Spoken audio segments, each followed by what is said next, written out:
আসসালামু আলাইকুম। আশা করছি সবাই ভালো আছে। তো এই তো কাজ সেরে সন্ধ্যার পরে এখন একটু বসছি, যেহেতু সন্ধ্যার পরে পিৎজা বানালাম আর কি। তো পিৎজাটা আমি সম্পূর্ণ রেডি করে দিলাম। তো আমার ভাগ্নি ও বানাচ্ছে ওর হাতে।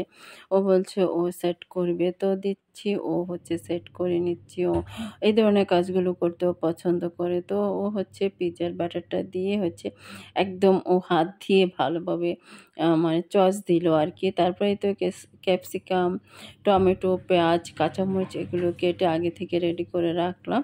তো এগুলো মানে দিনের বেলায় রেডি করে রাখা হলো আর কি, যেহেতু পরে তাড়াতাড়ি রেডি করে দিয়ে দেওয়া হয় আর কি।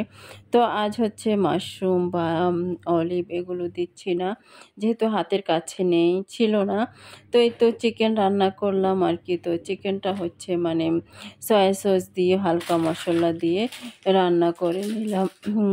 তো এই তো সব কিছুই রান্না করা মানে সেট করার পরে এখন চিজটা ফ্রিজে ছিল। তো ফ্রিজ থেকে বের করে চিজটা একটু বেশি পরিমাণে দিয়ে দিব আর কি। ও দিচ্ছে। তো এই তো চিজটা আসলে চিজ একটু বেশি করে দিলে ভালো লাগে। চিজটা এই তো মানে মেইন আর কি পিৎজার। তো চিজ দিয়ে ওভেনে দিয়ে দিব। তো ওভেনে দেওয়াটা দেখাবো না, যেহেতু মানে ওভেনে 15 মিনিট করে করে চিজ মানে পিৎজাগুলো বানানো হবে।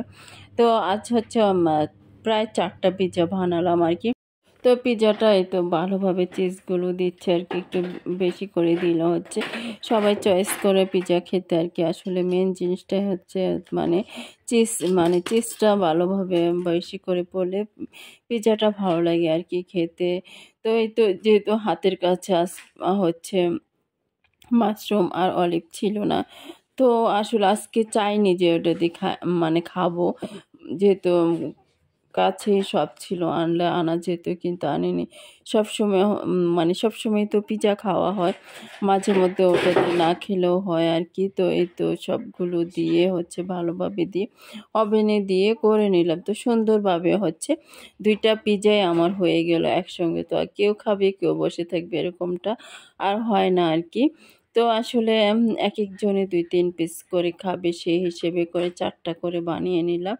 তো ভালো লাগলো আর কি। বাসায় যেহেতু বানাবো, সবাই যাতে একটু তৃপ্তি করে খায় সেরকমভাবে বানিয়ে নিলাম আর কি। তো এই তো আজ এই পর্যন্ত। সবাই ভালো থাকবেন, সুস্থ থাকবেন। আল্লাহ হাফেজ।